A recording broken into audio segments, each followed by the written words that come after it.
Assalamu alaikum wa rahmatullahi wa barakatuh. Bienvenue sur la chaîne Hijra Minimaliste UAE. Je suis très content de faire cette vidéo aujourd'hui. Après 2 semaines d'absence, il était temps que je vous fasse cette petite vidéo. Là, comme vous pouvez le voir, j'étais à la plage Al-Fisht. Il n'y a pas un chat. Les gars, il fait tellement chaud en ce moment aux Émirats. Franchement, la période juin, juillet, août, c'est une période de très forte chaleur. Et franchement, voilà, si vous n'avez pas quelque chose de vraiment très important à faire aux Émirats, franchement, je vous la déconseille un peu cette petite période-là parce qu'il fait vraiment super chaud.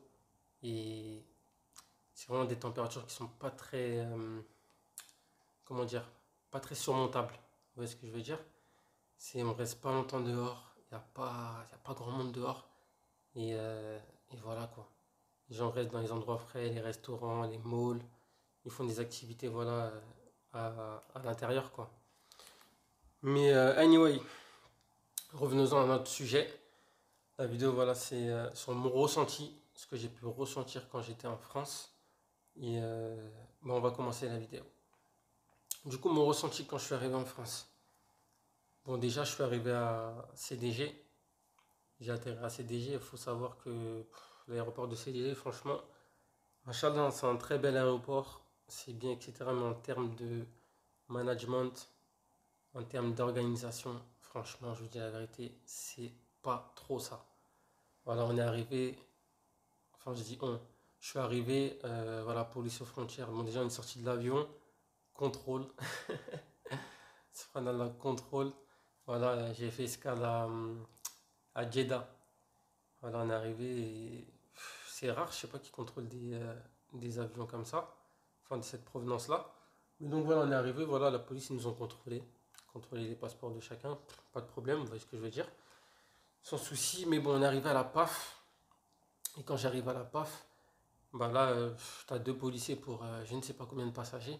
Donc, je vous dis la vérité, c'était un peu chiant l'attente. Vous voyez, quand tu sors de l'avion, tu es un petit peu fatigué, tu veux vite rentrer, surtout quand tu as une surprise comme ça à faire à tes proches. Tu veux vite rentrer, te reposer, te doucher et voilà, voir tes proches, tu vois. Donc, voilà, j'ai pris mon mal en patience. Alhamdoulilah, c'était rien de bien méchant au final. Donc voilà, après mon premier ressenti quand je suis arrivé en France, franchement, j'étais super content d'arriver en France. J'étais vraiment content, ça m'avait un petit peu manqué. Vous voyez ce que je veux dire? Et en fait, ça m'a fait du bien au niveau du climat. Je suis arrivé, c'était franchement température parfaite. Parfaite, parfaite. Ici, je vous ai dit, il fait chaud en ce moment. Vous voyez, les températures, elles augmentent. Il fait des 40 degrés, ressenti 47, des trucs comme ça. Donc, je suis arrivé en France. Et franchement, j'ai vu le climat, haja le top. Donc, alhamdulillah. Donc, franchement, ça m'a fait du bien. Vous voyez, le petit vent frais. Ah non, ça m'a fait du bien. Je vous dis la vérité, ça m'a fait archi du bien. Donc, après, mon pote, il est venu me chercher à l'aéroport, ça m'a fait grave plaisir de le voir. Franchement, lourd de fou. Ensuite, je suis parti directement rendre visite à ma sœur. Du coup, je suis parti chez ma sœur. J'ai fait la surprise à ma nièce. Elle était tellement contente, j'étais tellement content de la revoir. Je l'ai pris dans mes bras et tout. Franchement, c'était stylé de fou, c'était lourd. C'était lourd, c'était lourd. Ensuite, voilà, j'ai fait quelques jours chez ma sœur. Après, directement, enfin le lendemain, il me semble, je suis parti voir mes parents parce que je voulais me reposer un petit peu.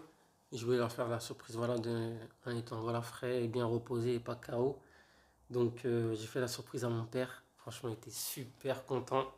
J'étais moi-même choqué, franchement. Je savais pas à quel point j'avais manqué comme ça à mes parents. C'était un petit peu bizarre à voir, vous voyez. Parce que voilà, c'est pas comme si on exprimait trop nos sentiments. Donc, je suis venu, mon père, il m'a pris dans ses bras et tout. Il m'a dit, tu m'as manqué, tout ça, machin. Et franchement, ça m'a grave fait plaisir.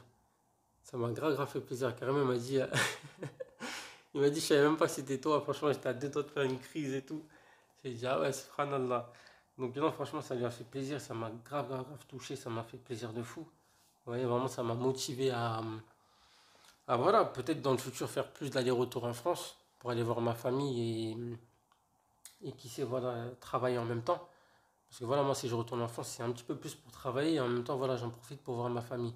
Sinon, en quelque sorte, voilà, j'ai pas vraiment grand chose à faire en France à part voir mes proches, vous voyez, que ce soit proches, amis ou famille. Mais À part voilà, si peut-être j'ai envie. Parce que Marseille, c'est une ville que j'aime beaucoup. Marseille, Nice, vous voyez, tout ce qui est comme ça, Fréjus, etc. C'est des villes que franchement, je kiffe de fou malade. Donc peut-être voilà, pour visiter comme ça, faire des petites vacances. Mais bon, c'est pas trop mon kiff d'aller en France en vacances, on va dire. Après, ce qui m'a fait bizarre, voilà, après avoir eu toute cette euphorie, etc., ce qui m'a fait bizarre dans le premier temps, c'est vraiment que, en fait, il n'y avait pas la danne.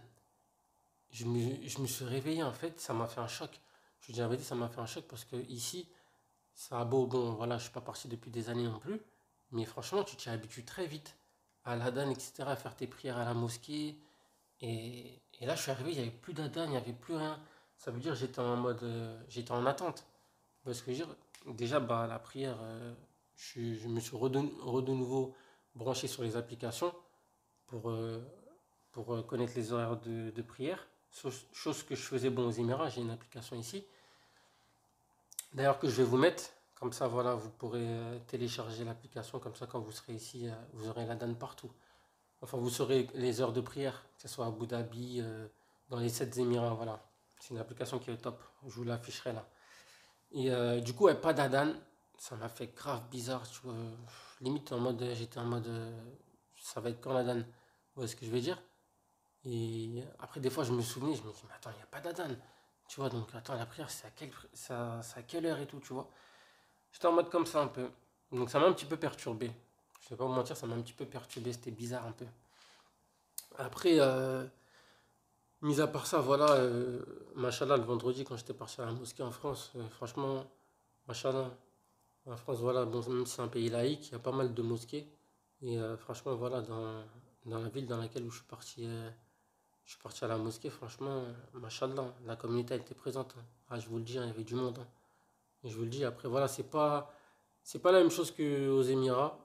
Aux Émirats, les gens ils prennent un peu plus leur temps, ah, pardon, excuse-moi, ils prennent un peu plus leur temps. Donc après la prière, voilà, il y en a qui font du dhikr, il y en a qui continuent voilà, à faire des petites prières surrogatoires. Mais voilà, en France, bon, vous savez comment c'est en France, hein. Voilà, les gens, ils posent un petit peu leur journée, ou c'est leur journée un peu... Ouais, il y en a carrément, c'est leur pause, ils vont au Jumu'ah, machallah, donc tout va très vite. Après du Jumu'ah, tout le monde s'éclipse. Donc voilà, après, bon, j'ai vu que le climat il était très maussade en France, hein. Franchement, le climat très maussade.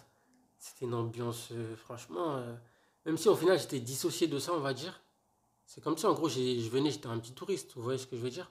En gros, bon, ma vie elle est plus trop en France, elle est pas en France ma vie, donc j'étais dissocié des problèmes. C'est pas comme si tu étais en mode métro, boulot, dodo, tu fonces partout, tu cours partout, t'as pas le temps, tu es dans les transports, tu dois te dépêcher, etc. J'étais en mode tranquille, vous voyez ce que je veux dire? J'étais vraiment en mode tranquille. Et, euh, et du coup, ouais, j'ai vu que l'ambiance a été un petit peu maussade, les gens étaient sous tension. Vous voyez ici, par exemple, je vais au magasin, les gens me sourient, je souris aux gens, je rencontre des enfants, je leur souris, je leur donne des bonbons, vous voyez ce que je veux dire? Et au final, il y aura toujours quelqu'un pour t'aider ici aux Émirats, que ce soit pour faire tes courses, pour demander un renseignement, un service, même si, vas-y, ils attendent rien du tout au retour, mais tranquille, vous voyez ce que je veux dire? Pourtant, voilà, on va pas se mentir, la nationalité qui bosse le plus ici, voilà, les Pakistanais, les Indiens, etc. Dieu sait tous les problèmes qu'ils ont. Vous voyez, avec leurs familles qui sont pas là, etc. Il y en a, ils ont leur mère à l'hôpital qui est malade, etc. Machin. Mais vous voyez ce que je veux dire? Ils vont faire la part des choses, ils vont mettre ça de côté, ils seront là, ils auront le sourire, ils vont travailler, ils seront normaux. Mais j'ai l'impression qu'en France, les gens, dès qu'ils ont un problème, en fait, même au boulot, ils ont un problème. Vous voyez ce que je veux dire? Ils sont énervés, ils sont pas contents, ils sont aigris. Et ça m'a fait bizarre, hein, je veux dire, en fait, ça m'a fait bizarre de revenir dans tout ça. Et d'avoir des gens un peu aigris en face de moi, ça m'a fait tout drôle. Mais bref. Après, voilà, j'ai pris les transports en commun, chose que ça fait archi longtemps que j'ai pas pris les transports en commun. La vérité, même quand j'étais à Paname, là, franchement, moi, je suis un mec que voiture. Je suis un mec voiture, voiture, voiture, partout. C'est-à-dire, dès que j'ai pas de voiture, je câble. Vous voyez, et là, j'ai pris les transports et tout. Et là, c'est un truc de ouf, je me sentais archi bien. Vous voyez, après, comme je dis, c'était dissocié. J'étais pas dans le truc, donc j'étais à l'extérieur du truc, donc voilà.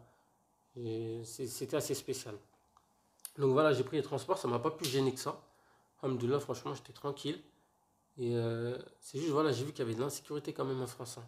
Que ce soit dans les médias, depuis que même je suis là aux Émirats, et surtout quand je suis parti, voilà, j'ai vu les alertes d'enlèvement, les trucs, les machins.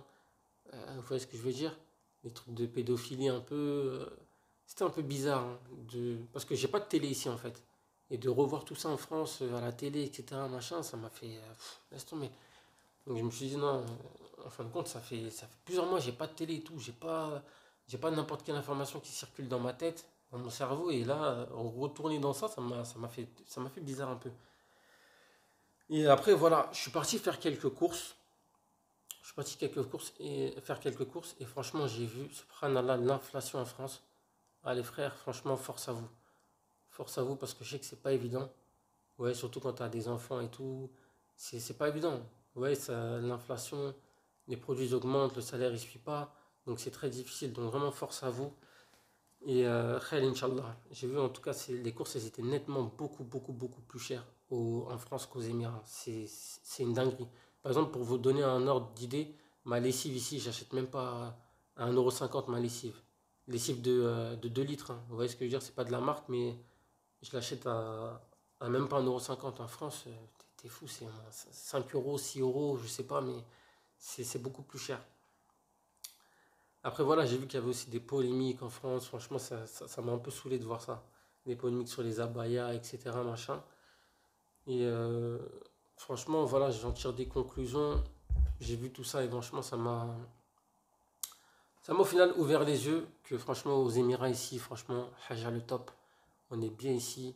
Franchement, le climat il est cool. Les gens sont cool, sont tranquilles. Tu auras toujours quelqu'un pour t'aider. Je vous raconte même pas toutes les histoires, toutes les fois où on m'a aidé. Des enfants que je connais même pas dans la rue, des adultes. On me donne l'hospitalité. Franchement, voilà, mes voisins, c'est des Saoudiens, c'est des Soudanais, des Égyptiens. C'est un melting pot de fou, les gars. Vous vous rendez même pas compte. Vous voyez ce que je veux dire? C'est incroyable. C'est vraiment incroyable, les Émirats. C'est subhanallah. Et voilà, mes dernières vidéos, c'était un peu tourné sur, on va dire, la négativité ici un peu. Enfin, pas le négatif, mais on va dire la face cachée un peu. Mais voilà, je sais que ça vous a un petit peu, ça a heurté un petit peu certaines personnes. Mais je me devais de vous dire la vérité, en fait, les petites faces cachées ici. Mais c'est rien de bien méchant, vous voyez ce que je veux dire? Il faut faire attention à soi et c'est tout, c'est rien de bien méchant. Sinon, ici, je vous dis la vérité, laisse tomber, c'est le jour et la nuit, c'est même pas un peu comparable. Un pays comme les Émirats, tu ne le compares pas à la France. Parce qu'il faut comparer ce qui est comparable. Ce n'est pas comparable. Par exemple, la France, tu peux la comparer à la Belgique. Tu vois? Voilà. Vous voyez ce que je veux dire? Mais c'est le jour et la nuit. Tu ne peux pas comparer les Émirats à la France. Les Émirats, ils n'ont pas le temps. Et donc, je vous disais, voilà, les polémiques à Abaya, etc., machin, port du voile, etc., machin.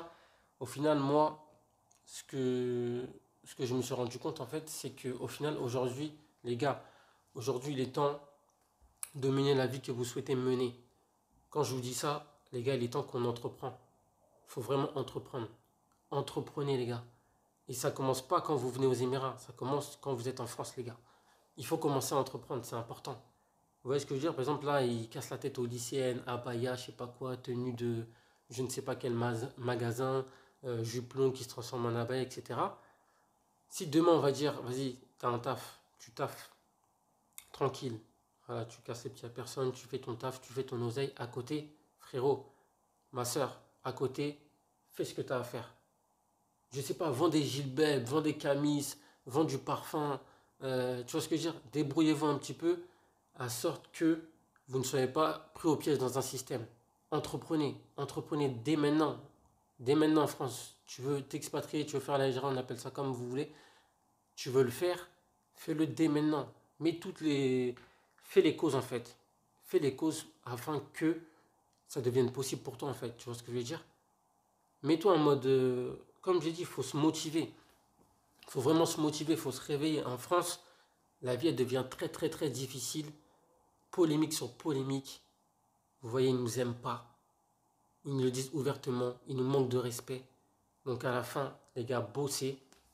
Si vous avez un rêve, c'est plus qu'un rêve. Moi, j'ai un rêve parce que c'était mon rêve de venir aux Émirats. Au-delà, voilà, de faire la hijra, etc. pour la religion, c'était mon rêve, les gars. J'y pense depuis plus de 10 ans. Depuis plus de 10 ans. Vous voyez ce que je veux dire? J'en parle à tout le monde. Je fatigue tout le monde. Vous voyez ce que je veux dire? J'en parle à ma mère, j'en parle à mes soeurs, à mes frères, À mes amis, tout le monde sait. Jusqu'à mon surnom, c'est le Dubaïot. Vous voyez ce que je veux dire? Et aujourd'hui, alhamdoulilah, je suis là. Bon, tout n'est pas fini. Vous voyez, j'ai tout à faire encore. J'ai tout à apprendre. Mais au final, sur ma chaîne, j'aimerais vous véhiculer du positif, vous montrer que c'est possible. Vous voyez, la vie aux Émirats, c'est un coup, mais c'est possible, les gars. C'est possible. Gardez ça en tête que c'est possible. Vous voyez, si je l'ai fait, vous pouvez le faire. J'ai rien d'exceptionnel. Vous voyez ce que je veux dire? Vous aussi, vous pouvez le faire. C'est-à-dire, faites les causes. Faites les causes, les gars. Entreprenez à côté de votre taf. Faites des choses. Vous voyez ce que je veux dire? Je vais vous donner des idées de business ici aux Émirats. Ça va être le sujet de mes prochaines vidéos, Inch'Allah. Je vais faire quelques petites vidéos sur ça. Il est temps qu'on devienne nos propres patrons, les gars. Vous voyez, il faut que ça bosse. Il faut que ça bosse, les gars. C'est très important. Vraiment, c'est très, très, très important. Vous voyez, quand tu es ton propre boss, voilà, tu peux faire tes petites prières à l'heure, tranquille. Ouais, ta barbe, frère, tu la coupes pas, tu la rases pas, tu la gardes, tu vois ce que je veux dire? Il n'y a personne qui va t'embêter, en fait, tu vois. Tu es ton propre boss, tu vois. Mais avant d'être son propre boss, voilà, faut passer par un gaz, travailler pour quelqu'un, etc., etc., etc. On ne devient pas son propre boss du jour au lendemain. Et c'est facile à dire boss, mais c'est difficile à le devenir. Vous voyez ce que je veux dire? Là, la qualité de vie aux Émirats, elle est incroyable. Je vous le souhaite, les gars. Je vous le souhaite. Vraiment, courage, patientez. Vous voyez ce que je veux dire? Il ne faut pas vous précipiter, comme je l'ai dit. Une hijra préparée vaut mieux qu'une hijra précipitée, les gars. Je vous le dirai toujours. Vous voyez, préparez les choses. Ne mettez pas la charrue avant les bœufs. Et franchement, les gars, on est ensemble. Ça ne bouge pas. On est ensemble. Si je peux vous donner des conseils, je vous les donne. Les erreurs que j'ai pu faire, je vais vous le dire. Je vais préparer plein de vidéos là. Vous voyez? On va se donner des conseils, on va s'aider. On est une communauté, il faut qu'on s'entraide, les gars. Il faut qu'on s'entraide. Il faut qu'on soit ensemble. Au final, on a un but, on va être heureux, on va être tranquille. Voilà, on veut un petit peu de lifestyle. On va être là pour nos proches. On va être bien financièrement. Et surtout, voilà, on veut le paradis, Inch'Allah. Parce que dire, on va être des bonnes personnes. On veut gagner le paradis, Inch'Allah. On a tous le même but, les gars. Vous voyez? Peu importe comment, etc. La finalité, on a tous le même but, les gars. C'est-à-dire qu'on s'aide. Qu'on s'aide, les gars. C'est très important. Mais en tout cas, voilà, la chose que j'aimerais vous dire, entreprenez, les gars. Entreprenez, c'est super important. Je vais vous donner quelques petites idées de business, même si au final, peut-être vous le savez déjà, etc. Mais il faut entreprendre. Donc voilà, c'est le mot de la fin. Mais en tout cas, voilà, c'est mon ressenti en France. Et je vous dis assalamu alaikum wa rahmatullahi wa barakatuh, les gars.